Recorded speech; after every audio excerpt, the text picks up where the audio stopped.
Dude, what are you doing zapping people with your fingers? Yeah, What's going on? You were 10 inches deep in Andrew, for Christ's sakes. And you were, he got in all your crotches too, right? Oh, yeah. I'm a guided PEMF provider. That's pulsed electromagnetic field. But it's a little bit like having a complex unit and having those pads in different places, except for you have the added benefit of actually being able to move. You're also, I believe, you're helping to kind of manipulate the muscles and move stuff around. And there's probably a lot of feel that goes along with the job, I would imagine. So an adhesion it's a knot, basically. Yeah. You know, you can have a couple different types of adhesions. I think the main one is you would consider what you find under your shoulder blade. You need to get into a corner and kind of dig it out. I learned to start moving weight instead of lifting weight.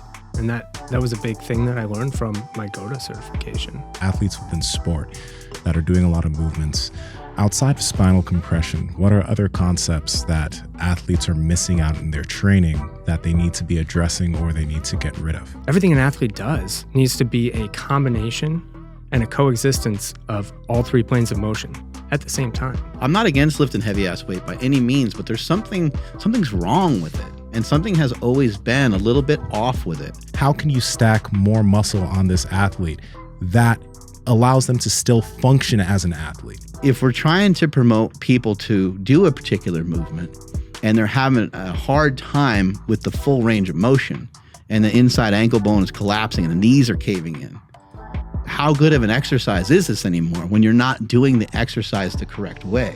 Some of the top wide receiver trainers who are helping athletes learn how to change direction and run routes, they emphasize inside edge. If your knee's caved in, if you ended up with a valgus knee, I know that something else just happened as well. Yeah. You end up with your back in flexion. So now you're like the dog pooping on the front lawn type of thing, and the knee's caved in. And it's like, how many reps of that do we want to do? No joke. I'll be working someone's forearm and their hand goes to the mouse and you can see them clicking. Or like someone who plays a string instrument, I can play the string instrument because they have this muscle memory. Oh shit. And they're working chords. Yeah. So Is that why I was doing like a beating off motion? I came twice, by the way. Thank you. That's really cool though. PowerProject family, how's it going? Now, a lot of you guys are lifters, athletes. You're serious about the gym, and we are too. And that's why we've been using Slingshot products for years, all right? You have the original Slingshot, obviously the glittery pink hip circle, which is my personal favorite. But if you don't like that, then you have the normal hip circle that's used to warm up the hips. But on the website, they have tons of equipment, knee sleeves, elbow sleeves, the gangster wraps right there. So you need to go check them out. And Andrew, can you tell them more about it? Yes, that's over at markbellslingshot.com, and at checkout, enter promo code PowerProject10 to save 10% off your entire order. Links to them down in the description, as well as the podcast show notes. Is that really bacon grease you've been using? No wonder why it smells so good. you were keeping it next to the sink Yep. at the beach house. Yep. See? But there was a whole tub of it. And I Yeah. was like, what is this guy going to do? Man. Except let me use it You on got to him. get that saturated fat in there, I think, right?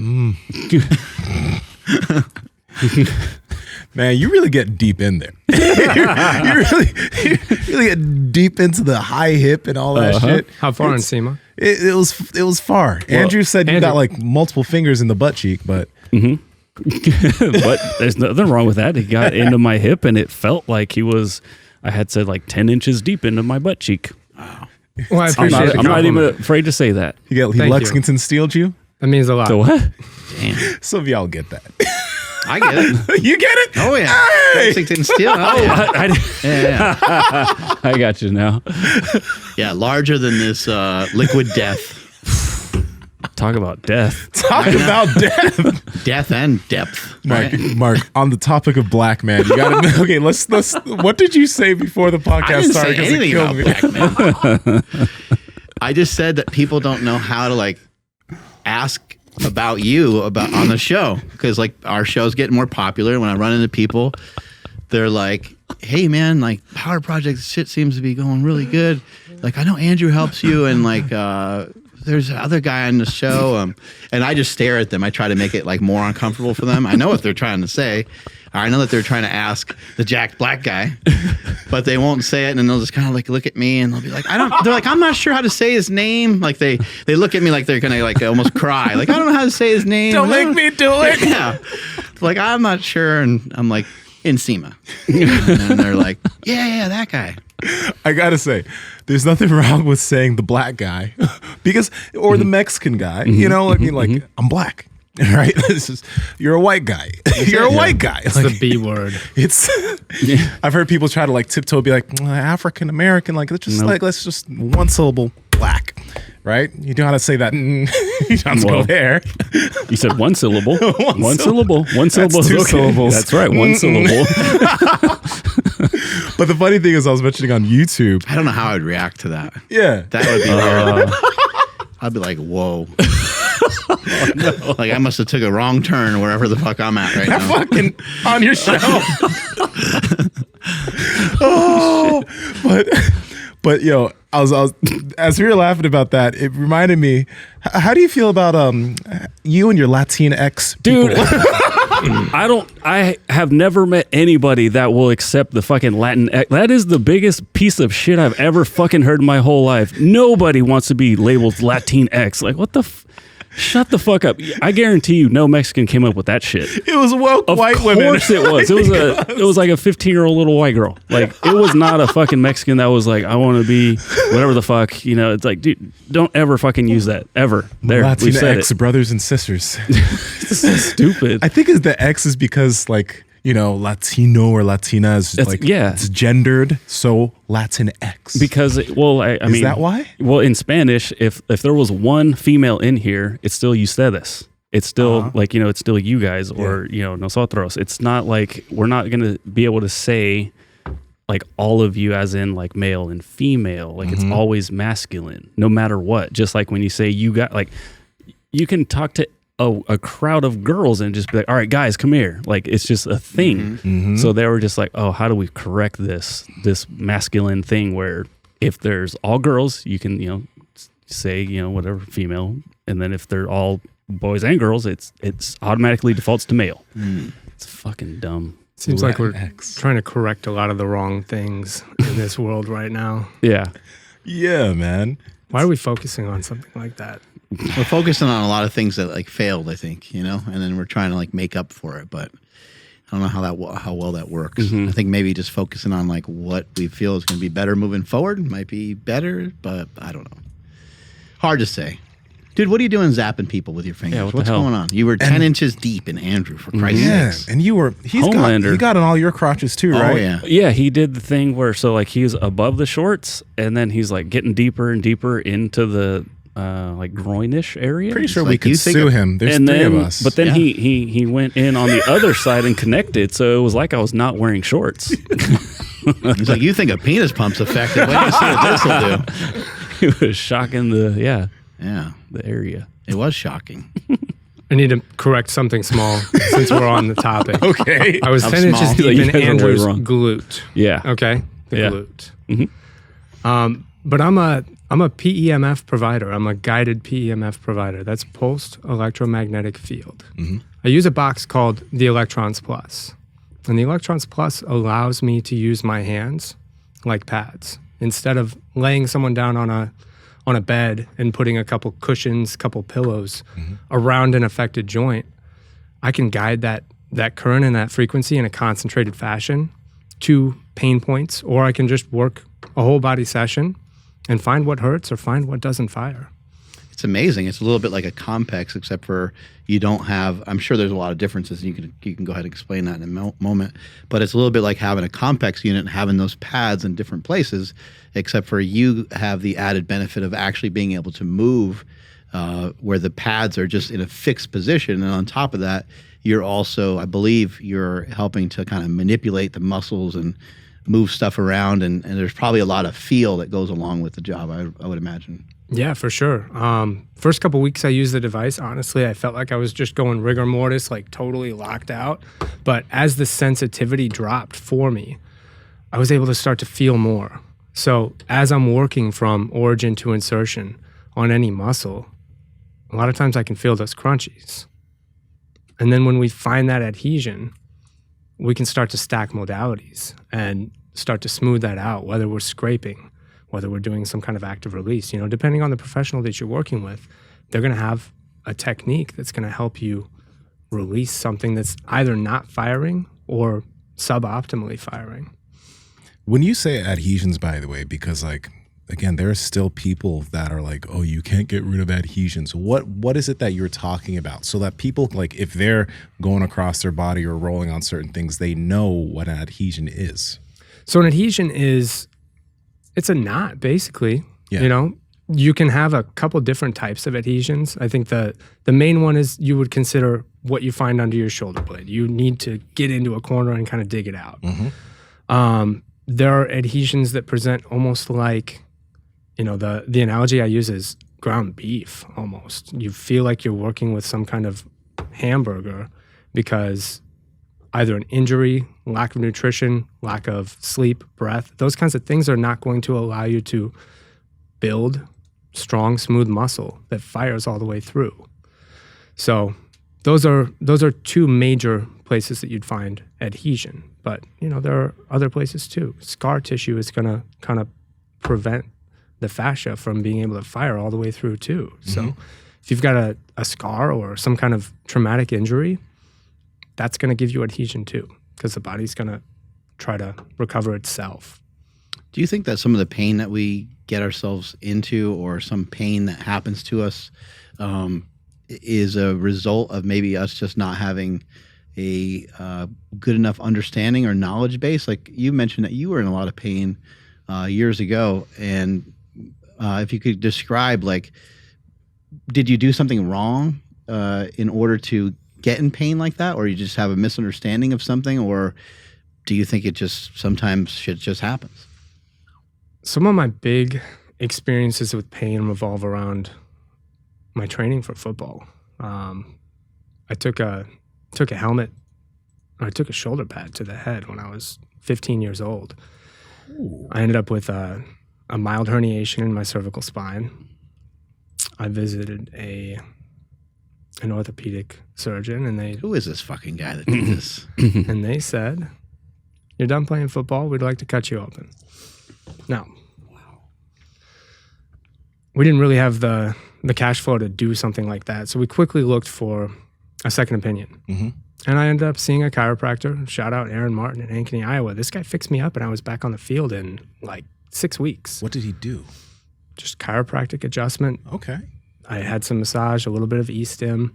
Now, did I play scared after that? 1,000%. Yeah. But I didn't have to get surgery. And that was kind of the beginning for me in knowing that I wanted to help people the same way that guy helped me. Yeah. But going back to pain and injuries, you know, a little power clean's gone wrong. Trying to put twice my body weight over my head on a push jerk. Those kinds of things added up slowly over time. Yeah. So the big thing was the power clean. I've got some hip issues, some low back issues, and it's taken a lot of exploring and a lot of, you know, forks in the road to figure out how to get myself back to a point where I can operate with a clear mind. You know, I also want to mention one thing that was cool. What was the device called again that you used? The Electrons Plus. I don't know if there's any like images or videos of it, but one thing that's really dope about it is there's this guy, Jordan Brandis, that came here with this machine, this M-Sculpt machine that was like, it's like $80,000. Like I think it was like hundreds of thousands of dollars for a single unit. Because it was like thousands of dollars for like an hour of usage to go get it done somewhere. Wow. And like, you know, what I was feeling with that machine is what you were doing pretty much to me. But the cool thing is, like, with what you're doing, you can, like, if you wanted to and you wanted to dig into a certain area while also having that muscle activate, it's cool because if an individual has a problem, and you could probably explain this better, but if they have problems firing a certain area and also trying to get into an area, it can help them, maybe my assumption is, have proprioceptive like understanding of how to do that, and then they can themselves start actually firing off that muscle. And that's crazy. You can most definitely build a better relationship with your body by getting work like that done. I agree. Yeah. It's I haven't seen anything like that other than like Mark mentioned, just having, you know, those what are they, tens units or whatever. Right.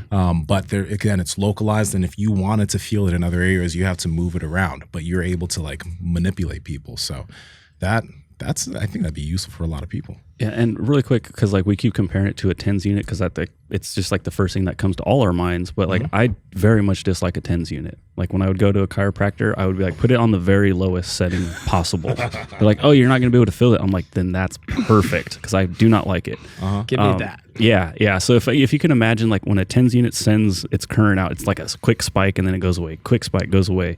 With this unit, it was more like a slow, like, oh, I feel it, and then it goes away, and then like, oh, there it is again, and it was like a lot smoother. It wasn't as like violent as like a tens unit, because I fucking hate those. And there's a lot of manipulation within it though that you could use, right? Because I saw you tweaking it and messing with it and stuff, right? Yeah. This device goes from 0 to 100 hertz, and then there's an intensity. I believe that's measured in the form of Gauss, and you can take that from 0 to 20. Hold on. There we Yeah, I go. sent some There we images go. over to Andrew and Working on Nsima. Nsima All today. glistened up. Mhm. Very. Yeah. Ready very for a shiny. photo shoot. So can you actually tell us how it works? Because it's pretty interesting. Like you had my hand on a pad. I think, Mark, you were sitting on it, but you broke it. Yep, Yep. I sure did. I broke it. He went to like move it and he just said sweat poured out of it. I was like, that's fucking gross. Oh, man. But no, it's working. It's working again, right? That's the same one. Yeah, we're using hands now instead of full bodies.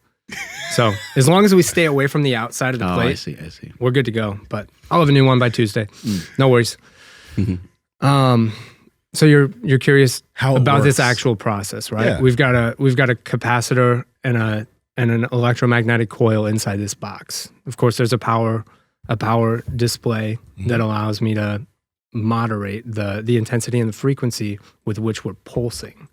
And then that pad that you had your hand on is basically where the conduction starts to take place. So it fills your body. It turns you electric. Now, I can just leave you on that pad, and a lot of PEMF devices are basically like that. They're larger, and you just charge. Yeah. Like charging a cell phone. But I can also connect to you, and then we are in circuit. If I have a grounding mat on the floor, kind of like an anti-static, I can pull it a little more intensely. But we can take all of that and pull it through you in a place where you might need it. And we find that sending that concentrated voltage through someone, throughout their whole body, depending on things that they may need, can be incredibly beneficial.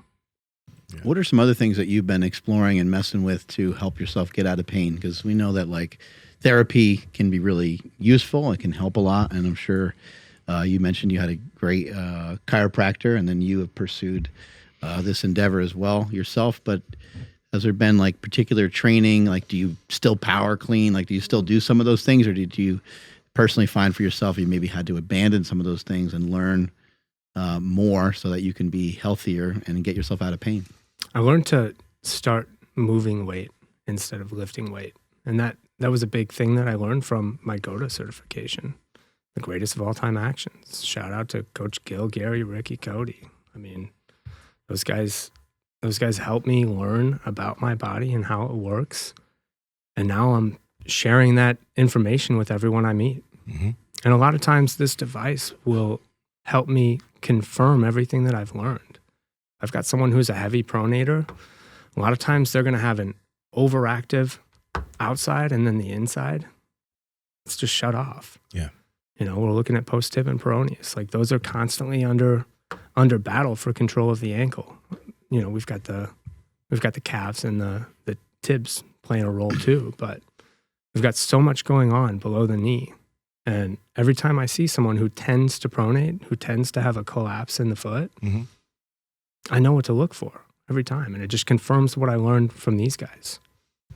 And when you said lifting weight versus moving weight, what does that mean?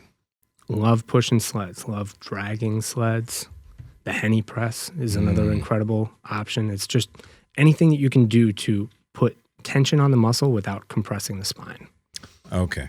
Because it's just, you know, having degeneration at the cervical, the thoracic, and the lumbar spine, it's tough. Mm-hmm. It's an all-day task to make sure that I'm making the right decisions with my posture, my day, my training. And I'm never going to cut. I'm never going to get cut open. I'm never going to take a pill for it.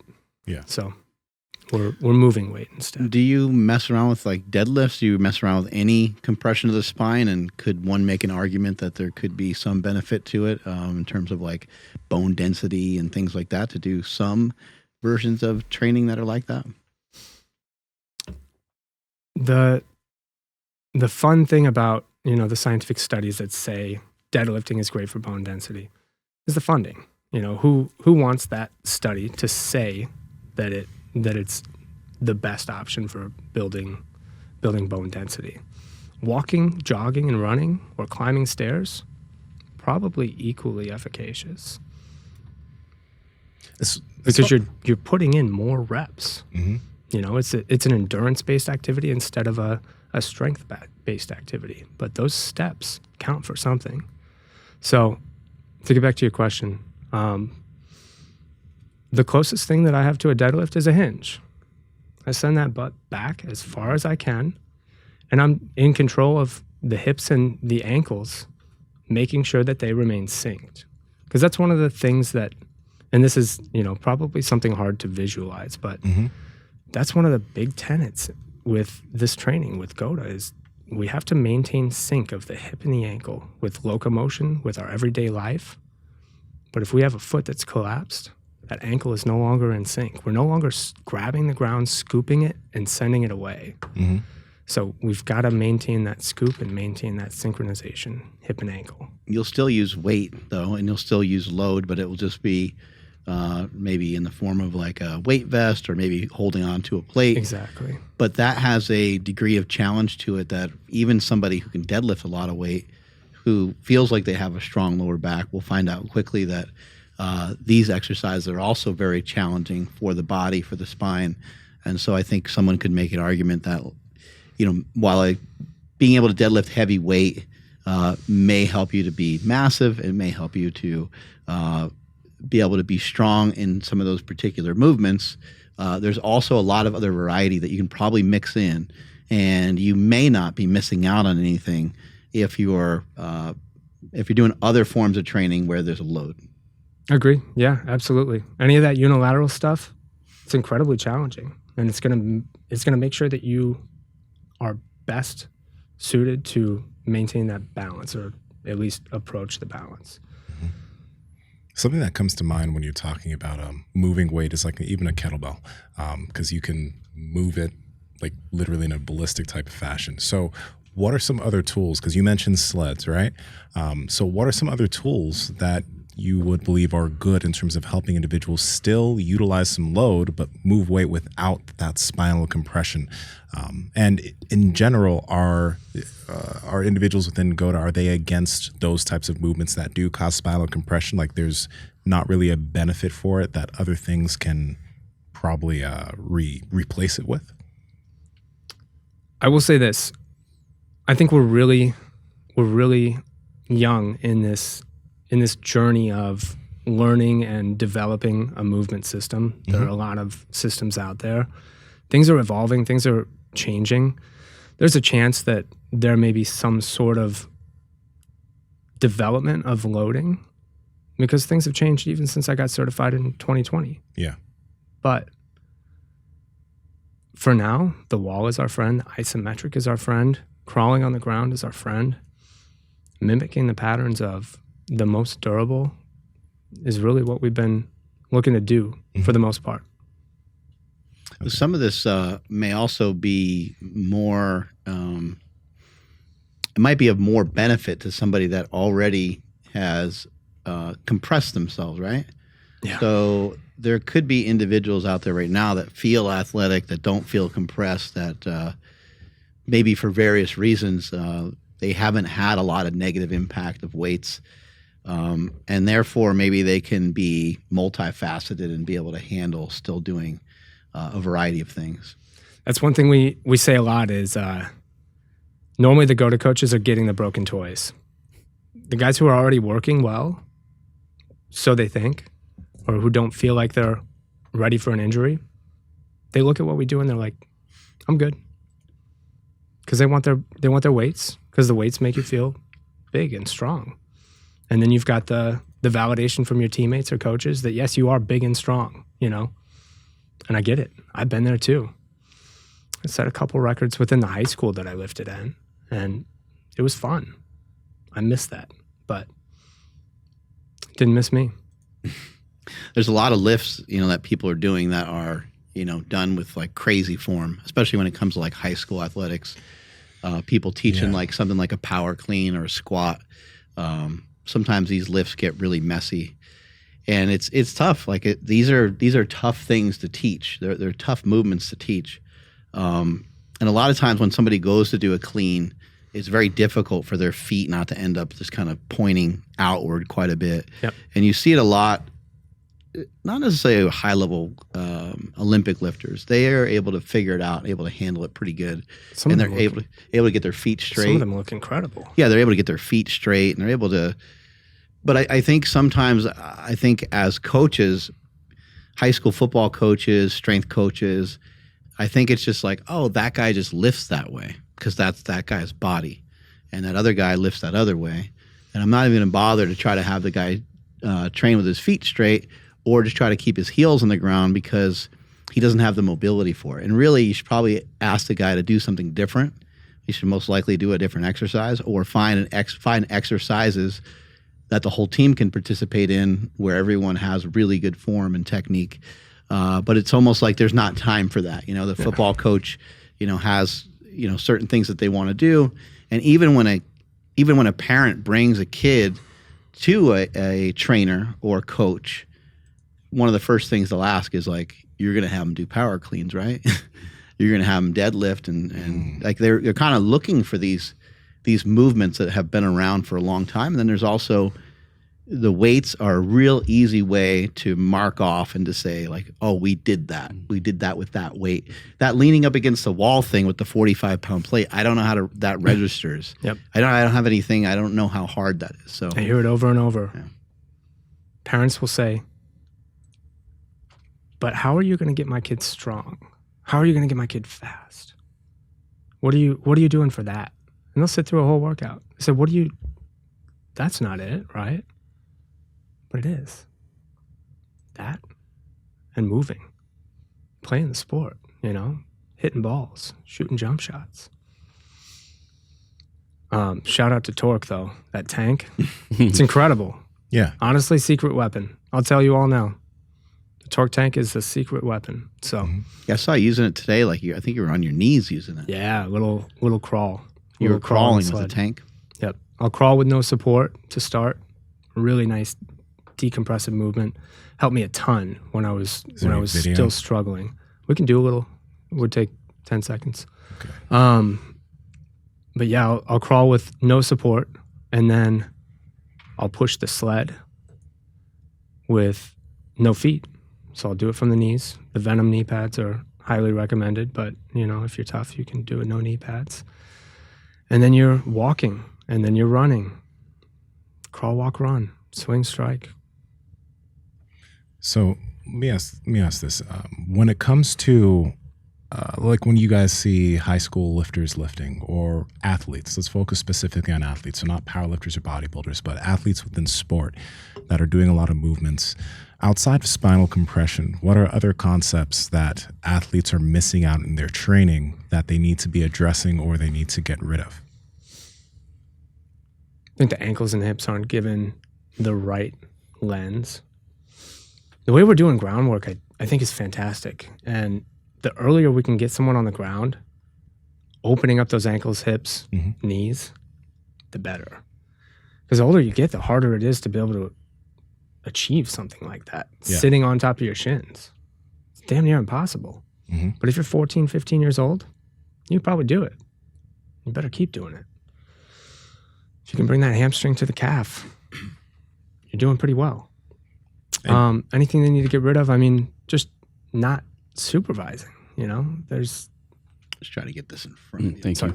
From what I remember, and from what I've seen, there's just one coach for every 10, 12 athletes, sometimes less.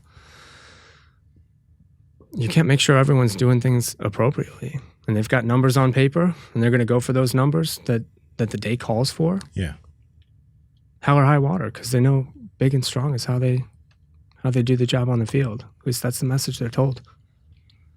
But do you think, because like we were talking about this previously about like, I don't know, we'll say a deadlift or even a bench press, like it's all on a single plane. So like, are they not coaching like, so like Gary, he told me to use the Henny attachment if I want to work my chest, but right. So it's, I'm pushing, but my feet had to be in a right position to do it. And it was really, really difficult. Yeah. But it was very much different than a straight bar. Like I'll just even use a machine, right? Like that's not going anywhere. All I have to do is just be strong and push. Like, right. Do you think those are building like bad patterns and they're not teaching maybe some of the other stuff like corners, right? Like, I don't know if they're teaching that in high school or anything like that. It's arguable. I mean, I think, if we're focusing on the footwork and we're not bracing the core too much, things like that, we're not going to stay super stiff. But again, within the world of GOATA, it's not useful like a machine bench press. Mm-hmm. It's not useful for the athlete necessarily, because if you're crawling, say you have to crawl 300 yards after your workout's over, or you've got to do crossover push-ups for 15 minutes total throughout the workout, that'll build a chest. Right. There are a bunch of 17 and 18-year-old kids down in New Orleans who can prove it. Yeah. There's Makes sense. There's an aspect I'm curious about here where, I can understand where working with massively heavy weights on like a deadlift or a squat, or even like a flat bench press is not necessary for an athlete. But, when working within the athlete continuing to do their sport, you see a lot of like football players or basketball or soccer players that will do a lot of classical in-gym stuff with dumbbells. Let's just take out the barbell because we know you don't need all of that load, but with dumbbells. And they'll continue doing their sport or certain sport aspects of training, and they'll be able to put on pounds and pounds of muscle. Now, I can understand if the athlete were to quit their sport and only focus on that, how that would absolutely negatively impact their performance in the sport and like their movement. But if an athlete continues to train within the sport and does certain things with dumbbells or certain aspects of those things to add load so they can add some muscle onto their frame, I wonder why is that bad, right? Because you see college athletes, and you also see college athletes getting injured, right? So that's something that, if you're doing a lot of the stuff within GOATA, it seems pretty injury proof. But even so, those athletes are able to pack on muscle while still doing the sport. So I wonder, where's the negative aspect of that we're missing, or that athletes are missing, if they keep doing the sport? So being in the gym, for instance, working with dumbbells, even putting something over your shoulders, the big thing is that you've kind of adulterated the use of the spine. If you're carrying something on both sides, you're not going to get full expression of the bend and twist and almost returning to what Andrew was talking about with 3 planes of motion. Say you're just pushing something frontal. Mm-hmm. Everything an athlete does needs to be a combination and a coexistence of all 3 planes of motion at the same time. So I get that, but why does it need to be all the time is my curiosity, because when some coaches say, okay, this is sport specific, right, I understand, but an athlete doing a few elements that aren't directly pertaining to the sport but might be directly pertaining to helping that piece of tissue grow, it seems if you can keep those other things included, the athlete should be able to be okay. It's just my right, assumption, which I could be wrong at, but I've seen the other end where athletes go too deep off of especially football players. They're going just squatting as heavy as possible all the time, deadlifting, and they do all these things that then actually may fuck them up when they need to go to the field.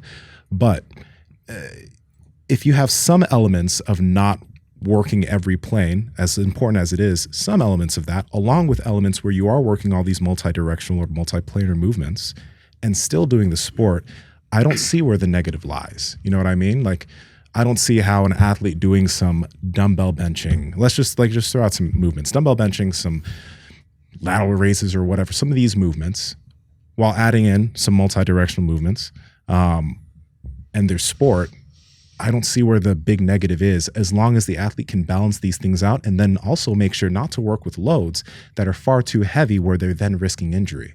So I don't know where the drawback is, I guess. The big thing that I need to see is that you can still maintain good mobility. Yeah. You have to maintain your execution. You can't ever get under a load that you can't handle and that you can't set down. If you're dropping weights, it's probably too heavy for you, bro. Absolutely. But if you can get your hands behind your back, you can get your elbows back there too, pull the shoulder blades all the way back, send them, protract them all the way forward. If you can get your palms flat on the floor, you can get your ass to grass. It's arguable that you might be able to start playing with some load. But again, the right kind of load with the right intention. This, by the way, has been talked about by some of the best strength coaches in the world. Buddy Morris being one of them, Coach House, many others have talked about like being able to have a, even Jim Wendler, talking about having like a base before you actually go and lift, and have a base before you actually go and do plyos. Again, I just think that a lot of people just don't feel like they have the time to do that. And maybe they're not aware, maybe there's not a good strategy for some people until more recently to get someone strong enough. I love this topic, by the way, and some of the people that are listening right now might be like, what the fuck's going on with Mark? Like, why is he against like lifting heavy ass weight? I'm not against lifting heavy ass weight by any means, but there's something's wrong with it. And something has always been a little bit off with it. Going to the gym and training every single day for a sport that you love is an amazing endeavor. And that alone could be a factor in creating a Tom Brady, or in creating a Ray Lewis, or in creating some of these Michael Jordan, in creating some of these monster athletes that we all have grown to love because of the discipline. They're so disciplined. They're so attached to what it is that they're doing. How effective is it, though, is where you start to have a lot of conjecture, and you're like, I don't know how effective it is. And obviously there's just such a wide array of genetics, and there's a lot of things going on. But from what I remember, Herschel Walker was a guy that utilized a lot of body weight exercises. Pure body weight. I think he did ballet, from what I remember. There was a lot of stuff that he kind of tapped into that was different. And then again, I remember, I believe Ray Lewis was the same way. I think he did a lot of body weight exercises. He used to do something with a deck of cards, and each card represented how many like reps you did of something. And he'd basically just squat, and he would do push-ups and all these kinds of things. So this topic is really fascinating to me, and it's hard to tell, sometimes whether it's just an extraordinary athlete that is putting something forward, like Tom Brady talking about drinking like greens and kind of seeming like he's on a little bit more of a vegetarian style diet. I'm sure he eats some proteins and stuff from meat, but he puts that forward, and then people are like, oh, that's the thing. And then somebody else puts something else forward, and it's like, oh, it must be this program because that guy ran a 4.1. And then the same thing happens with the colleges. You're like, oh, the University of Miami, that's the best school. Like they must have the best strength coach or Alabama, they have the best strength coach. And it's like, well, they go way out of their way to make sure that these athletes end up on their team. And it's a very particular thing. It's a type of division that they're in. It's like it's a whole cascade of other things that are going on. So how much does it have to do with the coach? Mm-hmm. Is the coach the reason why the team is doing so well and performing so well in the field? He could have a pretty big role in that. Or is the coach just kind of getting out of the way just enough to allow these athletes that are really gifted, and I shouldn't say gifted, these athletes that are just fucking awesome at what they do, is the coach just getting out of the way enough? And if we think about some athletes that we've known and heard about over the years, I remember Brett Favre getting traded and going to the Jets, And when he did, I had a friend that was a strength coach there. And I was like, what in the fuck are you going to do with Brett Favre? He was like, I'm going to get out of his way. And I'm going to ask him if he needs a towel. And I'm going to ask him if he needs water.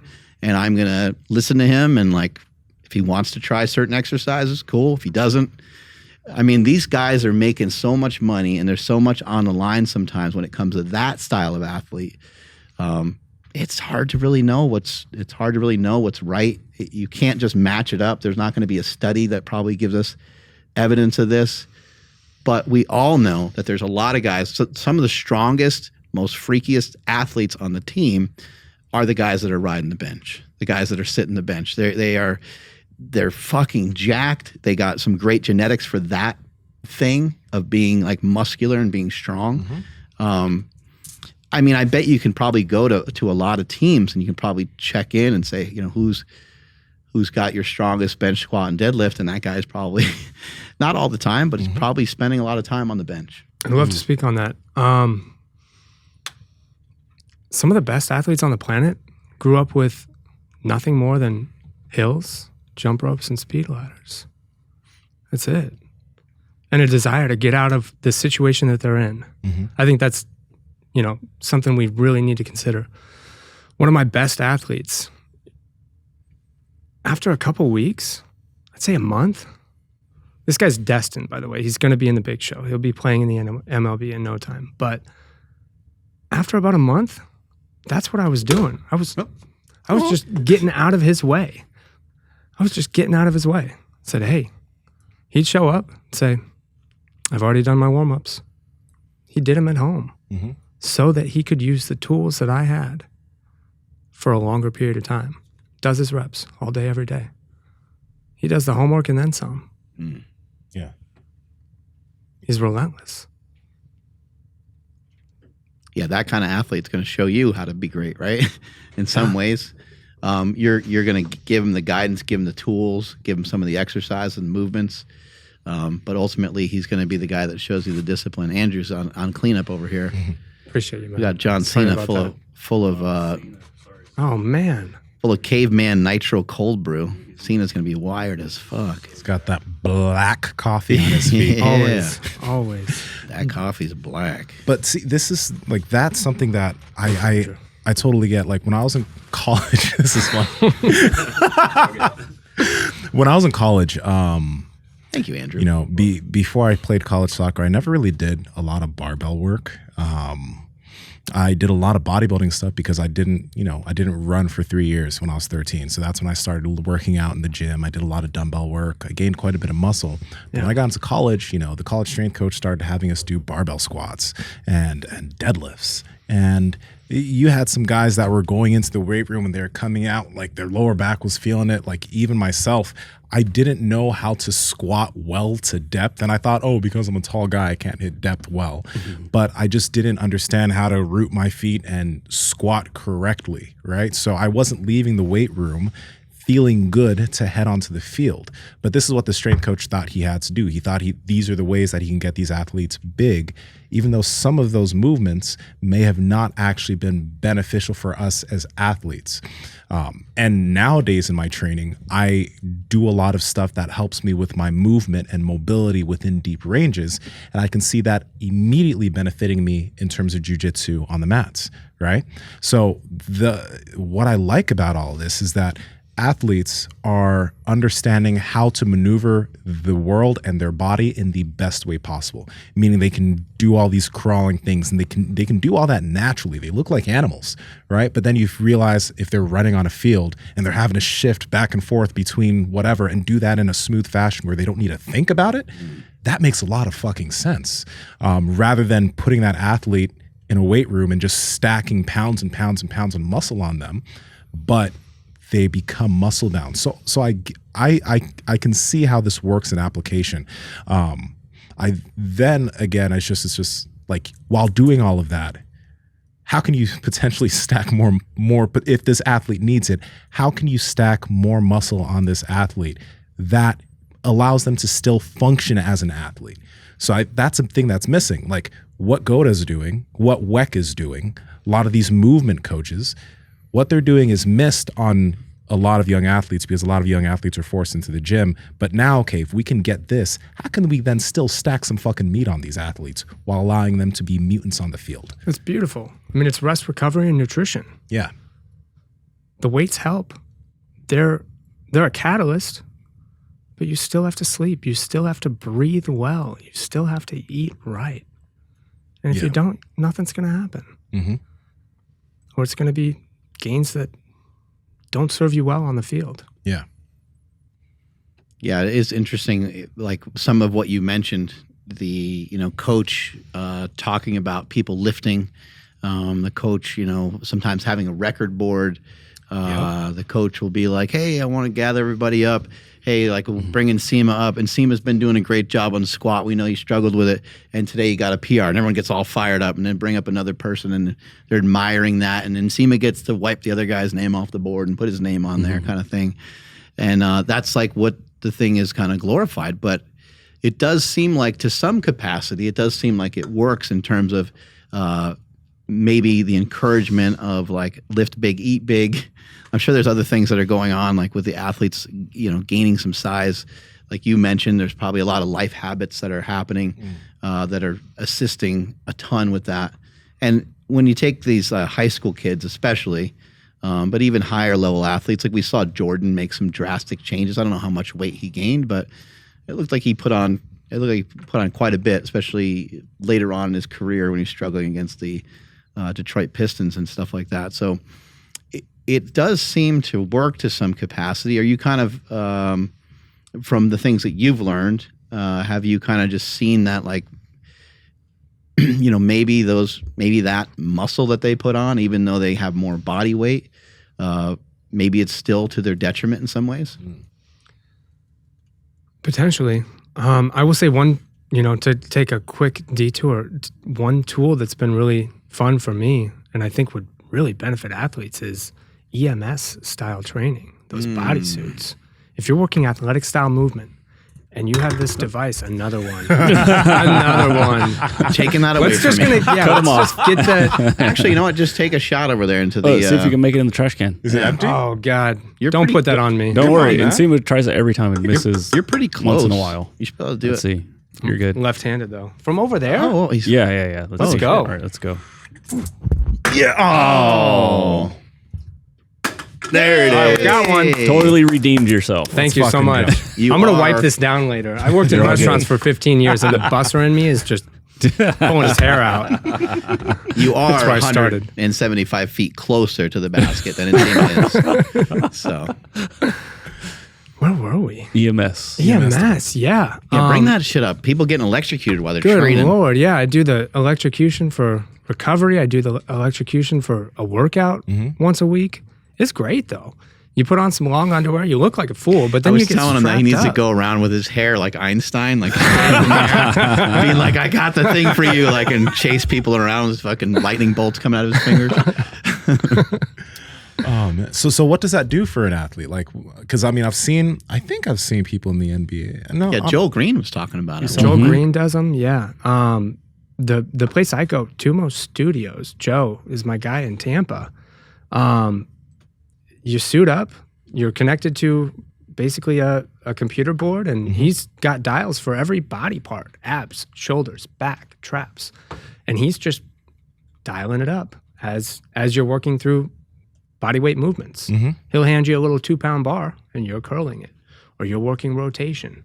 Personally, I love to get down in the bear crawl and work that, contraction here and then eccentric control here. And the whole time that suit is just firing 92% of your body, all of the tissue, just firing it, trying to contract. Yeah. But then I'm holding the lengthened position, trying to fight that.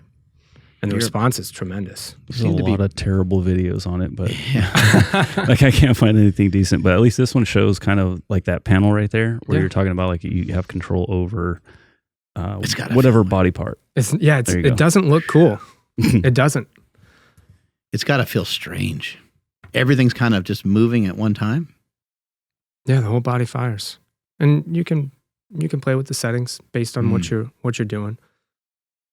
Say the abs are getting too much. God, that's a terrible video. This They're is, all like, bad though, aren't they? They're really, really bad. This is from Yeah. the doctors, right? Yeah. Show, dude. So again, It's- please, this is a tool in the tool belt. yeah. This is not everything you do, but to do something like that every once in a while, I'll give this guy a shot. I think it can really help athletes. There's aspects to this that I think are pretty funny because like when people think of and look at EMS devices, like I've seen it on Instagram, there's so many people within like bodybuilding or like people who are just, you know, you even us, you know, you're used to just lifting and you're just like, why not just lift? Where immediately something like this comes on and it's like, oh, that's bullshit. Like there's like that's I mean, you know, it's not something that's accessible to everyone. First off, it's not like you can just go to the gym and you have an EMS device. But when people see people using it, immediately there's this knee-jerk reaction to be like, that's absolute fucking BS. Just lift, bro. It's, you know, Right? progressive overload. And people want that 5 hours a week in the gym. Not everyone can afford to spend 5 to 7 hours a week in the gym, but some people can. But those things like can open up for some people the ability to fire certain muscle groups that they've been having problems firing and maybe get more out of a single training session than if they just had some weights or just did body weight work. Think about pelvic floor post-pregnancy. Think Oh, about God, yeah. think about the lumbar spine post-car accident. There are a lot of people out there who would really benefit from that. Not only athletes. Yeah. Why are you obsessed with this crawling around like a baby all the time? It's how we develop. It's how we build the muscle necessary to then get on our feet and walk. When you're rocking, when you're working the rocker, you're working the haunches. It's hamstrings and glutes. It's not only opening the ankles and opening the hips, but if you take those hands off the ground, you feel the low back, that whole posterior chain. You're building the muscle necessary for locomotion. Prior to that, when you're just tummy time, arms up, trying to lift the chest, you're building everything around the spine. Do you have any visuals of the rocker or is it what's the movement called specifically so people can like see it? It's like a seiza. So if you've ever sat in a seiza, It's one of the things that I do all one the of the time. goat. Yeah, okay. you just put your hands on the ground, Yeah. sit down, stand up. Of course, there's some nuance to it. Mm-hmm. And we've got cues that we want to see. We want to see the eyes up. We want to see the chest up. Basically, your hands and knees are on the ground, and you are leaving your feet flat. I guess dorsiflexed would be the correct term, right? And you're pushing your butt back. You're pushing your butt backwards towards your feet, and then you're getting, depending on your mobility, you're getting your again. If your mobility is good, you don't have to necessarily even have your hands on the ground. But if your mobility is not great, you can have your hands on the ground. You push your butt back as far as you can, and you're trying to get into those hips and really almost an expression of a below parallel squat because your hip is traveling past your knees as you're pushing back into it. I think that's a wonderful movement for anyone to explore and to mess around with. I think it's awesome. Yeah. And this is why athletes need things like the rockers, because you're finally bringing the ankle up to speed. Because the shoes that we sit in, the shoes that we wear and the chairs that we sit in, they're kind of doing the ankles an injustice. Yeah. So getting down on the ground is a much better alternative than wedging the heels for those bar athletes. You know, those athletes who have weight on their back and they're squatting. Because a lot of your coaches will just throw a 10-pound plate under the heel and say, there you go. Turn the toes out, wedge up the heel. Now your ankles can do what they're supposed to do for today. Yeah. But we could start workouts on the ground. The rocker's huge. Another thing that happens often, and we see this a lot, especially with athletes that are really tall, and especially in football, you see like the blind side, the tackles. A lot of times those offensive linemen, those guys are so tall all the time. And you don't see it as much in basketball. I think the basketball players they're usually lighter. You know, football players are not only tall, but they also are pretty goddamn heavy a lot of times. And you see that inside ankle bone kind of flat. And then when they push back and they go to block somebody, that they're kind of almost pushing off of that. And then some guys perform really well and they play really well for really long periods of time in that, kind of junky position. But it doesn't look strong. When you see someone kind of doing that, you're like, that, you can't even put your finger on it, but you're like, that does not look okay. Like, that doesn't look right.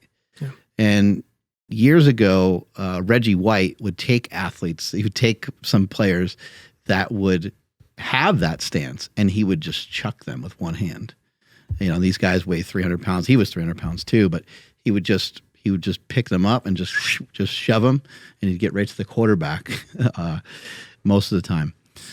And you see this collapsing of the foot a lot of times with people that their feet are pronated, their toes are pointed out, their feet are kind of ducked. And then as they walk, sometimes they collapse inward on those ankle bones. And then they're not only that, but the foot starts to appear to be really flat from just kind of always, I guess, having that area compromised. And you see these positions. So that's been a big thing.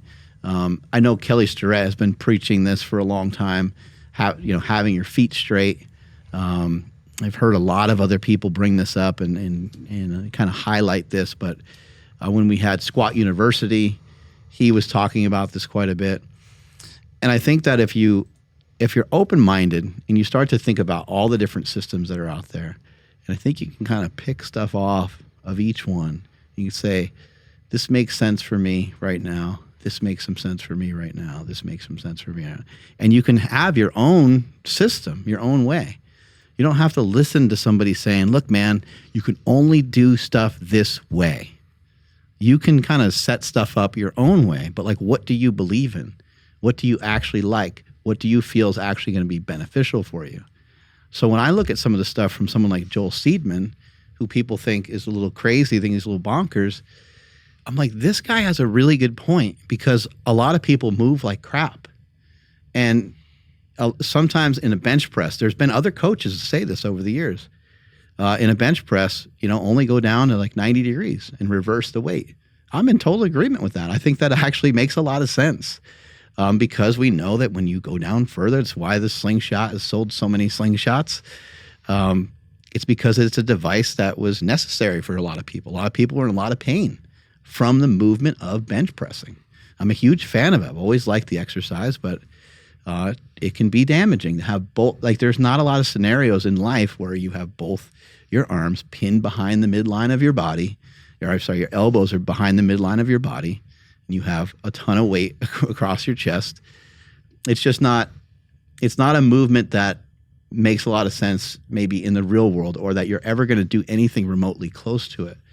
So when I start to think about all these different systems, all these different things that I'm seeing, I'm like, that inside ankle bone seems to be a major problem. I do think that our interpretation of strength and it only being done one way is another massive mistake. If we're going to get big and strong, we have to do cleans. If we're going to get big and strong, we have to squat. And then not only do we have to squat, but you have to squat down all the way. And it's like, if we're trying to promote people to do a particular movement and they're having a hard time with the full range of motion and the inside ankle bone is collapsing and the knees are caving in, how good of an exercise is this anymore when you're not doing the exercise the correct way? Yeah, so we got to go up the chain and look for the compensation that's taking place, because it might be something going on above, whether we're squatting or walking or running. There's something we're missing. So we have to make sure it works before we just force it. Exactly, and I think in the case of Joel Seedman, kind of looking at those partial range of motion movements that he does, he says that their full range of motion movements, this is as far as we should go. I don't know if I agree with that either, because I think he trains people that way all the time. Mm-hmm. But I would imagine that his athletes probably feel really good because they're not getting into, it doesn't appear that there's anything that they're doing that's compromising. I would imagine a lot of the people that are doing GOATA are probably feeling similar. They're probably recognizing this feels fucking amazing to me, because they're no longer, maybe they're not doing the things that put their body in compromising positions. So I think each person, anybody listening to this right now, what I hope you're able to do based off of listening to the show and based off of just gathering your own information is that you're able to figure that out for yourself. You're able to sift through it. I can't tell you. None of us can tell you. We can't tell you the right way. We can't really tell you the wrong way. We can tell you what we've seen. We can tell you what we believe. And then that's pretty much the end of it. I think all of us have, in the movement world, we have the same ethos. We want to help people feel better. We want to help people do the things they love without worrying about what bending over is going to do to them, or what reaching up high is going to do to them, what climbing out of the car is going to do to them. You know, and this goes for athletes too. Mm-hmm. I admire guys who are strong and fast and all of that, but there's more to life than just sport. And I want you to be able to decide to retire instead of your body retiring you. PowerProject fam, this episode is brought to you by Vivo Barefoot Shoes. We've been wearing these shoes for almost a year now. They're flexible. They have a wide toe box. They allow your feet to get connected to the ground, and they will make your feet stronger. And they don't look like shit like a lot of these other barefoot shoes. Andrew, how can they get them? You guys got to head over to vivobarefoot.com and at checkout, enter promo code PowerProject to save 20% off your entire order. Links to them down in the description as well as the podcast show notes. Let's get back to this video. So I'm curious about this. When it comes to GOATA, greatest of all time actions, they drill in like inside ankle bone high. There's a lot of movements and actions that they drill in so that the athlete will understand that or change the way they move and their behavior to this by repetition and repetition and repetition, right? Is there any benefit, or do they have anything where they train somewhat ways that athletes would be dysfunctional, or movements that would be dysfunctional? I mean, ways of movement. For example, is there anything they do with that ankle bone low? Because in sport, there are going to be situations where that happens, right? And you want your body to be able to adjust to that situation. Whether somebody put a force into you and you're having to fucking, get on one foot and handle that, you want your body to be able to handle those forces in all those different directions. So how is that done, or how can athletes do that? Because you want to train to be in this ideal situation, but in martial arts and sport, non-ideal situations happen, and you also need to be able to handle those forces too. Within that paradigm, hard stop, no.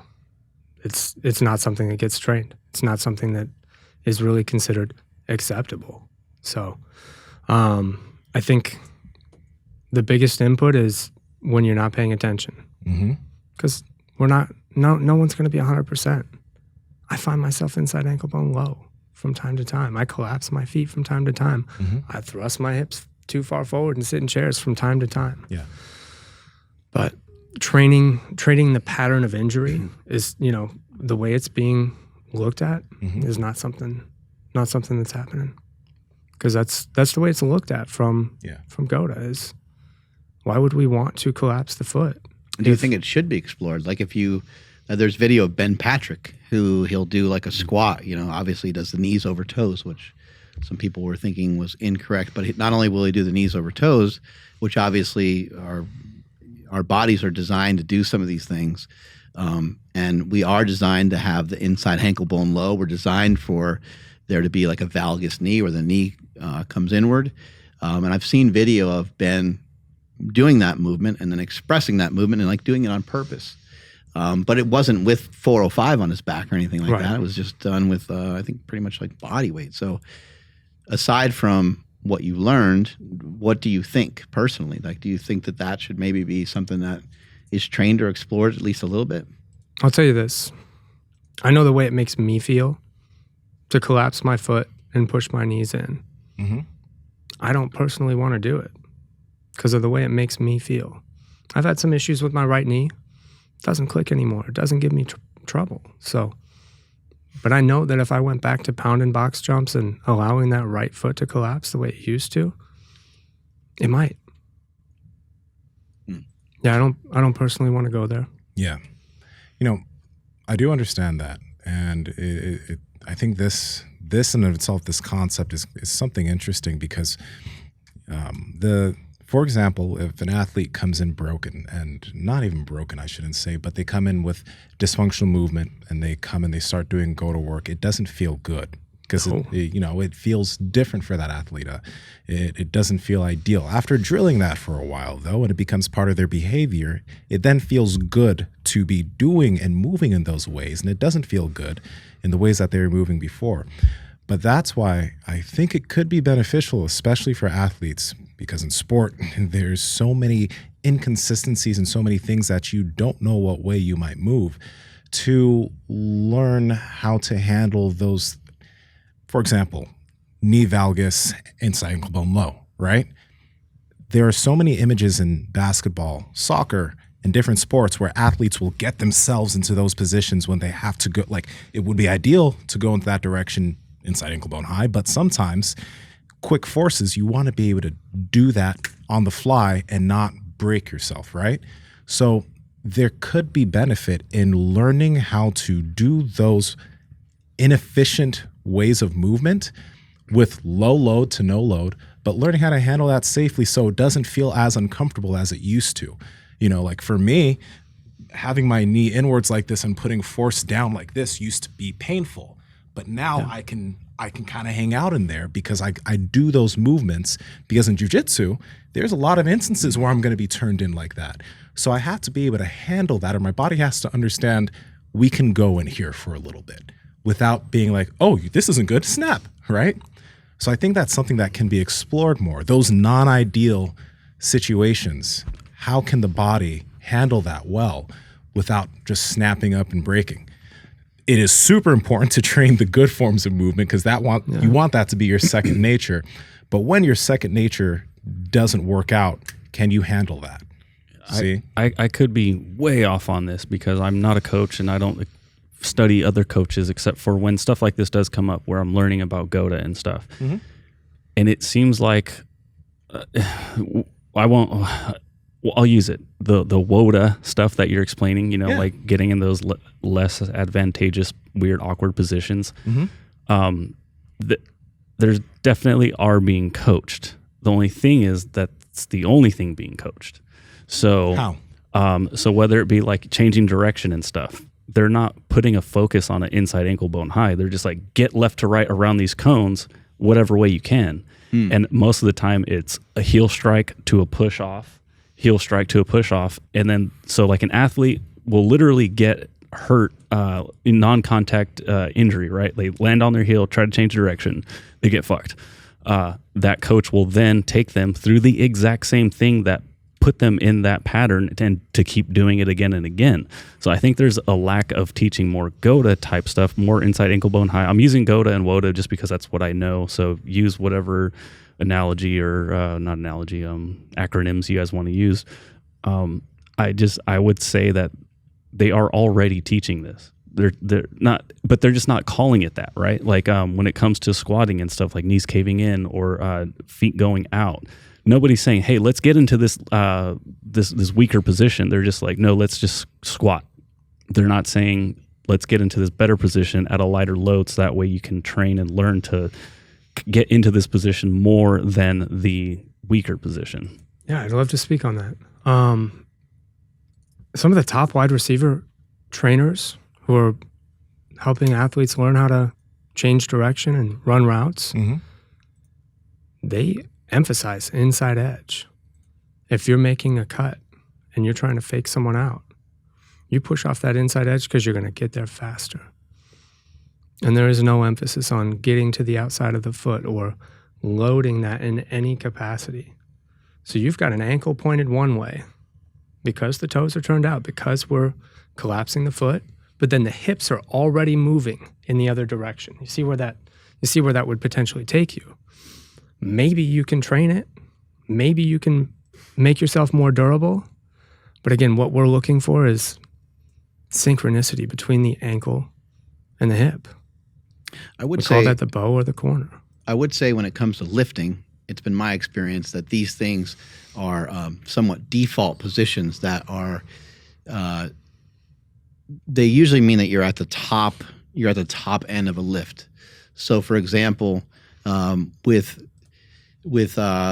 internal rotation, the knees caving inward, that would also probably, like if I saw you doing a regular deadlift, conventional deadlift, and this would be totally uncommon for you. I don't think it would happen with any sort of weight because you're strong, but if your knees caved in, if you ended up with a valgus knee, I know that something else just happened as well. Yeah. You end up with your back in flexion. So now you're like the dog pooping on the front lawn type of thing, and the knees caved in. And it's like, how many reps of that do we want to do? But that's lifting. You know, it's different than athletics. So when there's internal rotation, a lot of times you're in flexion. So that guy who's doing that clean right there, his knees are inward. His lower back is probably kind of tucked underneath him. He does have a lifting belt on, which can help mitigate some of that. And then when we're in extension, we're in external rotation in certain things. So sometimes you see a runner, you know, they're like running. They're in this they're overextended. They're putting a lot of extra stress on the back, and their arms are kind of moving. Neither one is really great. Do we want to train some of those positions? I think as Andrew is pointing out, these positions probably are occurring plenty in a sport. And when you do change direction, like if you have to go from going forward to going backwards, I would say there's probably ways of doing it without using the heel, but I think you need the heel. I saw an interesting post the other day.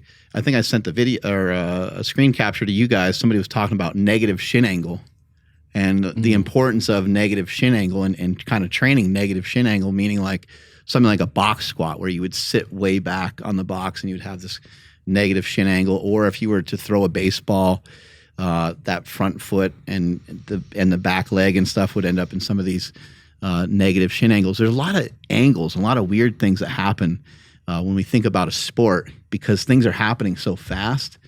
And so I think as much as we would like to be able to train everything, I think when it comes to sport, and maybe one of the reasons and one of the most important things about GOATA is the fact that it is training for sport. You're literally training for sport, and it's not necessarily it's not the weightlifter's guide. You know, this is not like how to get big and jacked for bodybuilding. That's a totally different thing. Fitness is a different thing. Now, can you take some of the principles from GOATA and have an awesome fitness career? I think so. I think you can adopt some of those principles. Do we want, like, if I'm not doing jujitsu, then I don't have to maybe worry about some of the same things that he has to worry about. But if I am doing jujitsu, then maybe I do need to figure out, like, I need to train jujitsu enough to where my body gets used to being in as many different positions as possible. I can agree with that. Yeah.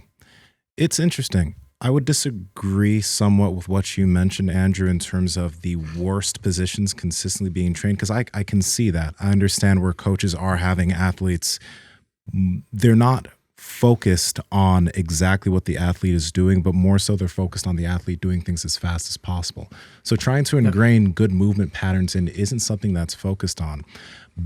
But I still like concepts in terms of being as fast as possible. And I saw this like when I was playing soccer, and some of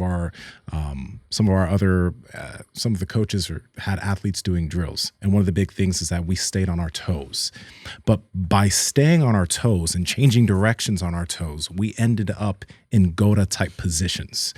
I wouldn't have called it GOATA at the time, but we weren't having the ankle bone low when trying to shift directions, because when we were shifting directions, we were learning, we knew how to pivot on our toes. And there's certain things that I think conceptually, if you can teach an athlete how to move and stay on their toes while doing all these different types of movements, change of direction in that way kind of comes naturally. But when an athlete is on their heels for aspects of movement and is trying to be fast, that can put them in bad positions.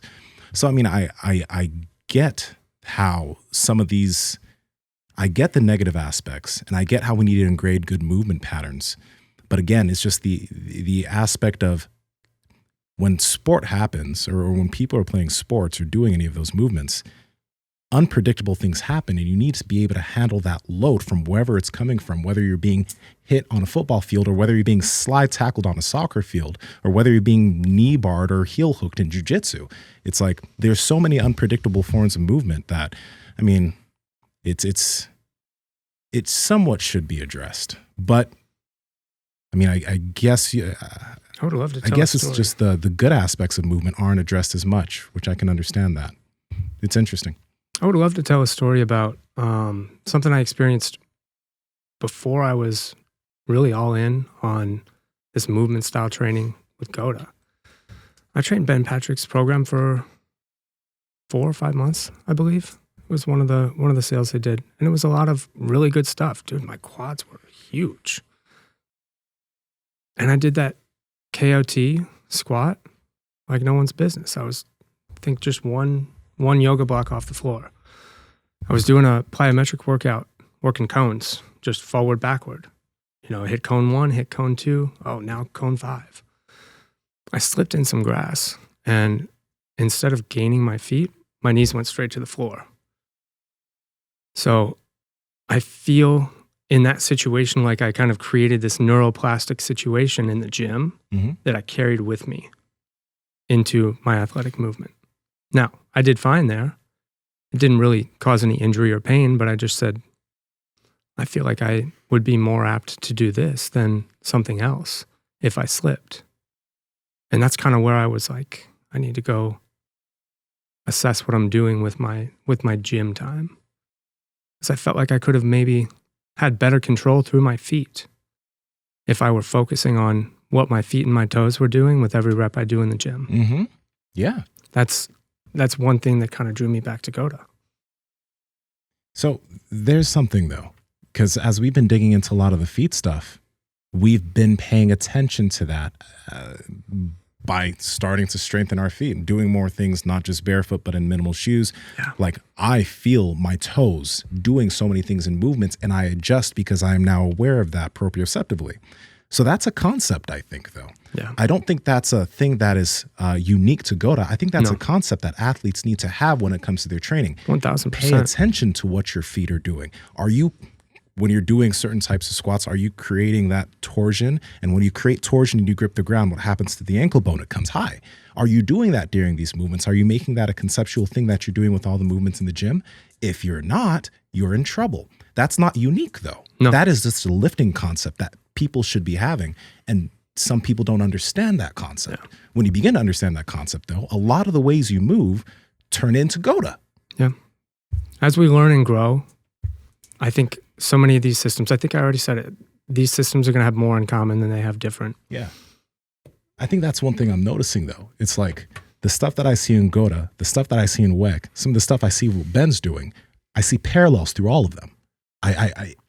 Ben moves that way all the time. He moves that way all the time. All the time. Everything he does, his feet are like either always straight or even slightly pointed in.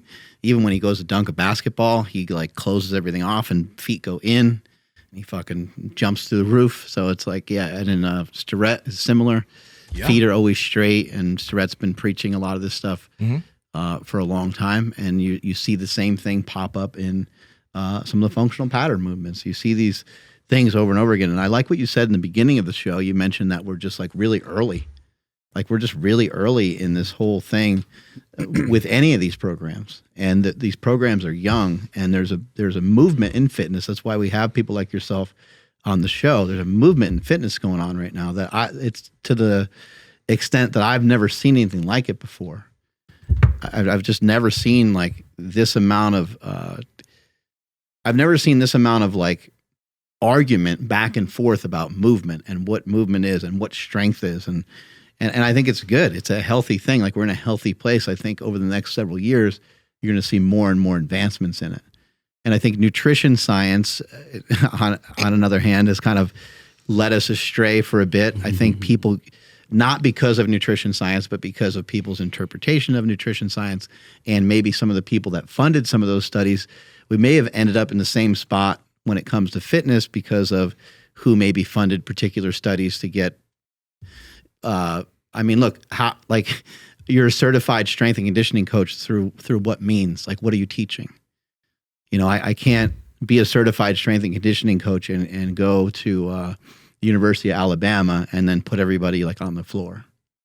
They're like, we have a fucking, chance. we got a fucking contract with Life Fitness, with Hammer Strength, with all these different, like we have an entire floor over here. We got 40 different racks over here. You're not going to use any of this stuff. And you'd be like, no, it's just garbage.